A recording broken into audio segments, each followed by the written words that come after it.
রিজিকের মালিক মহান আল্লাহ তাআলা। কি ভাবছেন আমি বলবো যে এটা আমার ফেসবুকের প্রথম পেমেন্ট? একদমই না, এটা হচ্ছে আমাদের বাড়ির ডাব বিক্রি করার টাকা। আলহামদুলিল্লাহ।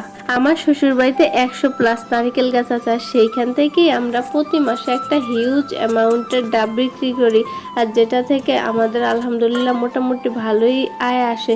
তাই এটা বলতে গেলেও আল্লাহর একটা নেয়ামত, আর রিজিকের ব্যবস্থা তো আল্লাহ তাআলা নিজেই করে দেন।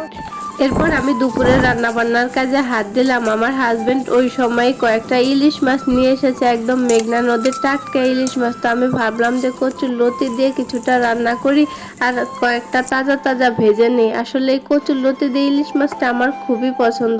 তারপরে আমি এখানে কিছুটা আলু ভর্তা করে নিলাম। আসলে আলু ভর্তা খেতে আমার পরিবারের সবাই খুবই পছন্দ করে। খাওয়া দাওয়া শেষ করে ফল নিয়ে আমি আর আমার হাজবেন্ড চলে গেলাম আমার ভাসুরকে দেখতে। আসলে আমার ভাসুর কয়েকদিন ধরে খুবই অসুস্থ, তো ওখানে যাওয়ার পর ওনার সাথে কথাবার্তা বললাম, তারপরে আচার দিল, তারপর ও গাছ থেকে জাম্বুরাও করে নিল। আসলে ওদের গাছের জাম্বুরা গুলো খুবই মজা। আর এদিকে আমার ছোট ছেলে দেখেন।